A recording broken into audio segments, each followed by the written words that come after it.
Are you guys ready for an extremely bullish mindset on crypto?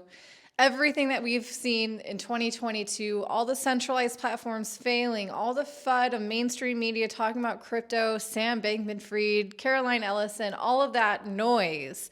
And still, the fact remains that no matter how any government around the world reacts to crypto, whether they accept it or they try to ban it or they just do more of what they do best, inflating their currency supply, they are building the use case for Bitcoin and for other cryptocurrencies as well. For example, the FDIC had a meeting in November 2022 saying basically how they insure $9 trillion and yet they only have $125 billion of assets. Fractional reserve banking is still very alive and well. And fractional reserve banking for other normal banks, not just the FDIC, has just been eroded completely after 2020 because they just needed to print and use your money in the bank for whatever they deemed fit. Also, Greece is now saying that they're going to cover 10% of food costs for 6 months. There's their inflation for you. And also maybe getting people used to this concept of UBI, Universal Basic Income, government handouts. They're going to print it, they're going to give it to you, and they're going to devalue the thing that they're giving to you. Also, the Turkish lira is going digital. A CBDC in Turkey is definitely being developed. That's what they've announced. And President Biden has just signed a $1.7 trillion spending bill. You guys, they are going to print the crap out of their currency at every chance that they get, locking in inflation and locking you into a currency that is just devaluing at a record rate.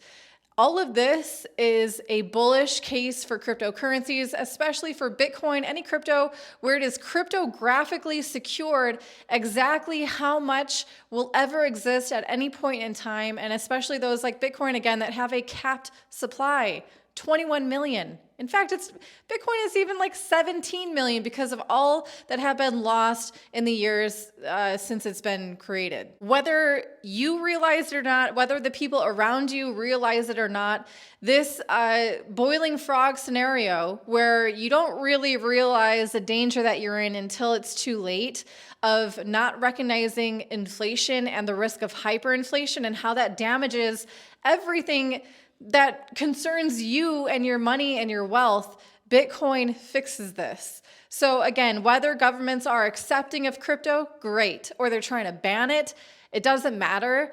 However they react, it is improving the use case of Bitcoin. Now let's get into some updates of what's happening with FTX. Turns out Sam Bankman-Fried is out on bail, and he was able to cash out over $600,000 worth of crypto. Where did that crypto come from? And I thought he only had $100,000 to his name.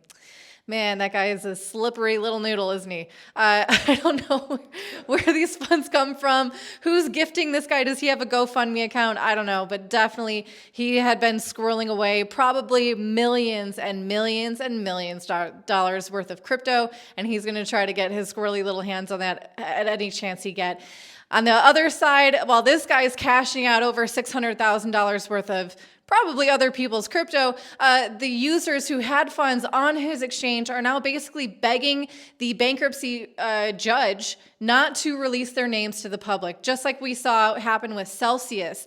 That is what happens in bankruptcy proceedings. Anyone who had an account was an unsecured creditor for a company that goes bankrupt. You and a lot of your information is going to be made public.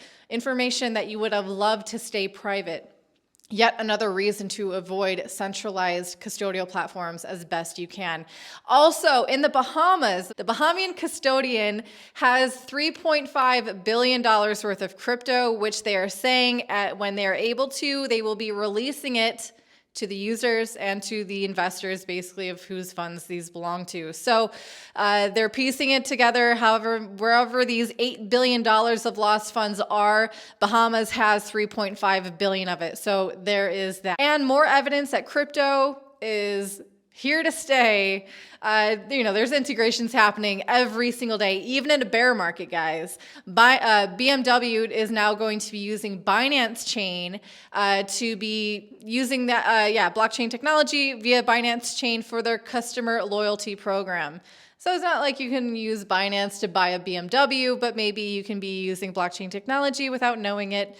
And that's just how it is. So BNB is definitely going to be benefiting from this as well. So here we are trying to give you guys some silver lining and always reminding you of the long-term outlook, why crypto was created in the first place, to render traditional finance and Keynesian economics irrelevant and obsolete. Amen. So I'll see you again tomorrow. My name's Heidi. This is Crypto Tips. If you don't mind, please hit like, hit subscribe. If you want to know what we're doing with our cryptocurrencies and why, check out the CT Club. A link for it is down below in the video description. But if you want to join, I just recommend that you start at the 1st of the month or the 2nd of the month. The billing schedule is a little bit wonky right now. So yeah, don't get double billed. Just join at the 1st of the month. There's your warning. Okay, I'll see you tomorrow. Bye.